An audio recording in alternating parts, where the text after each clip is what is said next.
I live a stone's throw from one of the most famous trees in Britain. That fame is largely thanks to one man and his band of merry men. Between stealing from the rich and giving to the poor, Robin and his outlaws would hide out in the woods, frequenting one tree in particular. But the forest hides a secret, a tree that has shaped British politics. So I thought, wouldn't it be cool to visit both trees in the same day? Connect the dots between the two, and learn a little bit more about the area I grew up whilst I'm at it. I've lived in Nottinghamshire for 20 of the 25 years that I've been alive. I do not know these woods. Not really. Not as I should. I come through, and as you do when you're walking the dog or out running, you don't take it in, do you? You don't look, you don't stop, you don't understand the place that you're moving through, the place that you've lived for so long. And we're just going to have a look and just take it in. You know, I never take things in. It's an absolutely glorious day as well. Could not have asked. I mean, you could have asked for better running conditions, but you couldn't have asked for a better day. The trees, everything is just incredible.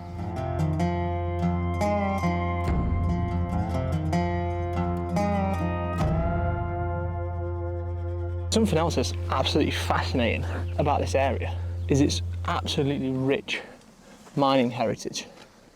Now, it's obviously much more recent than the history of the trees and the oak and stuff, but this was such a booming mining area as well. You know, we had Clipston, Meaden Vale, Bilsthorpe, everywhere around here was producing coal at some point, and it was absolutely thriving. Now I'm pretty sure that the trails that were on are old mining railways as well. And you can tell they're so beautiful and straight and clean and tidy. It's just another part, you know. I run past here all the time. I never stop to look. Like, just look how magnificent they are. Just incredible.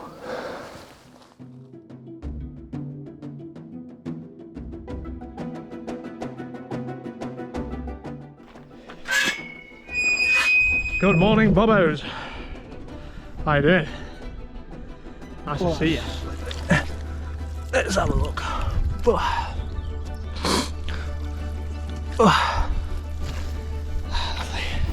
That's better. That river played a huge part in my childhood. I used to batter it down there on Dad's old bike before, like, going to play football with my mates. I used to be absolutely petrified. I used to be scared stiff because it was like getting dark, or because we used to live just up here over this green gate, and it used to be just fantastic. But the problem was, so you come out this gate here, over the gate, and just up that track there to the right is where we used to live. I used to come down here, absolutely smash it down here on the bike, and then just to the left is the river where we just cooled down. But yeah, this place has got some stories. I used to be absolutely terrified to go down this lane here on my own. I saw foxes. I was petrified of pheasants at the time. Being scared of foxes is a genuine thing. Like, I kind of get that. But bloody pheasants, mate. This gate kind of brings back memories of the farmer we used to live with as well. I mean, it's still going strong at the ripe old age of, I think it's about 87 now, and he's still cracking away. Drives a lovely old red Defender with a cargo, you know, the cargo net on the pickup. Beautiful thing, beautiful thing. I want that to be, if he wants anyone to inherit it, I'd love it. The more I make my way through this run though, the more I realise this is probably about me. You know, it's not so much about the trees, not so much about the history. It's more about my history, really. It's more about the places that I've been and the places that I've seen, and yes, that's part of the film. But actually, when you dig down, it's really all about me, isn't it? About my history. So all of these places hold significance, but only because I've lived it. And yes, the trees are absolutely fantastic, but yeah, the more I think about it, the more this is probably just about me.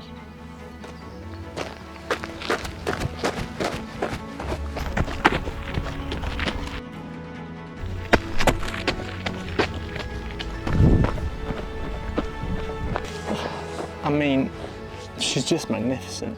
Anywhere in the region of 800 to 1,000 years old. It's incomprehensible. Even if you live for 100 years, a tree would still be 10 times older than you are. A tree has seen world wars, famines, World Cups, numerous kings and queens, and just the sheer size of it as well. It's huge. Ridiculously huge. Spent many a summer in the shade of the major oak, on these picnic benches just behind me. When we had very little money, but Mum always managed to make fun of the summer holidays. Never felt like we had any, never had any money. We didn't know as kids, you don't know any better as a kid, do you? But like reflecting back and looking back, but you don't, what else do you need apart from £5 to park? I mean, wow. The tree is huge. Apparently though, it's not the mother tree of the forest. Now you would assume straight away that this was the mother tree, but it's not. Apparently the mother tree is somewhere in that woodland over there. But if you really just think about what this tree's seen, the people that have passed by, the faces, the weathers, the news, the turmoil in the world, the victory in the world, the peace in the world. One bad winter. Can you imagine? If we have bad winters in a 75-year period, how many bad winters this tree has seen? You might see one really, really bad winter in your lifetime, or one really, really hot summer in your lifetime. This could have seen 20. One bad year, it's just, doesn't matter, does it? You've been around for 1,000, 1 out of 1,000 is not a lot. And it's still pretty early in the morning, it only just ticked over into 9:30, maybe 9:45. Oh, ice cream man's just arrived.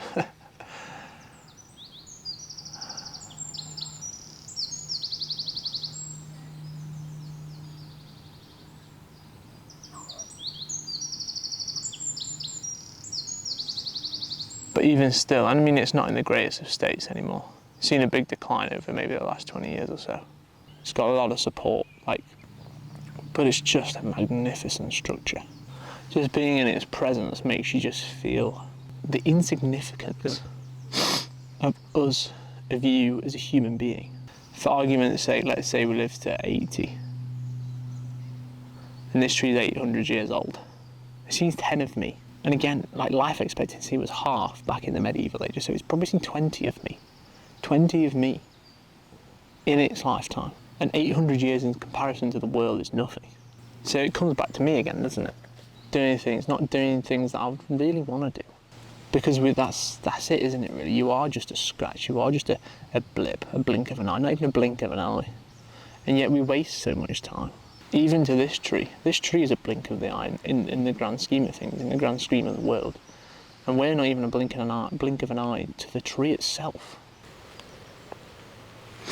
And again, just looking over my shoulder, I've been here, I must have been here 100 times, and I never really looked at the tree. I've never really begged my mum to leave when it's raining and boring and she's reading all of the signs. But I kind of get it now. I get why she used to want to do that. Things you learn as you get older, eh?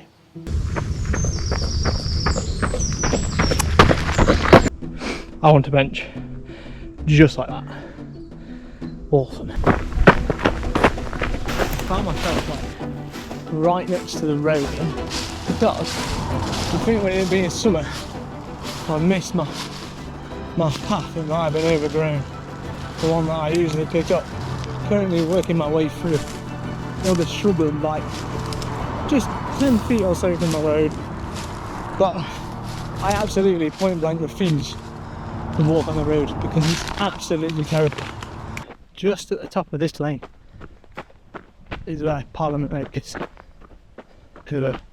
Maybe a couple of 100 metres from lunchtime. Exciting stuff. Parliament Oak. Here we are, top of the lane. Parliament Oak over there. Like comparatively, nowhere near as known as Major Oak, but it's still absolutely like drenched in history. The appreciation for Major Oak has gone up massively. It's the first time I've actually just sat and looked at it for a bit. And it's huge. It's massive, ginormous. It's like, how can a tree be that big? And then Parliament Oak, which we sat under currently, it's just splendid. I mean, granted, it's not as big and grandiose as Major Oak. Arguably prettier in my book. It's still got its foliage, There's probably still birds nesting in it. It's not as big, obviously, it's not as wide, and it's not as grand. But I could spend a lot of time here. I have spent a lot of time here. I should spend more time here, in this spot. Instead of just constantly moving through, getting things done, ticking things off a list.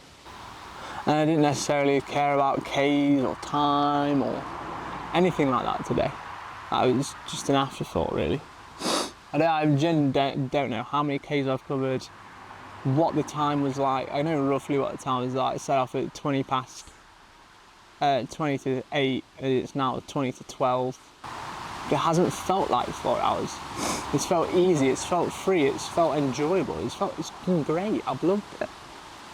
You know, the places where I've grown up and spent countless hours of my time. Again, not so much about the trees, although they are fantastic. It's more about me, really. It's more about my experience and how this woodland has shaped me as a person over the last 20 years of my life. And I always find myself back in it. I'm always in the woods somewhere.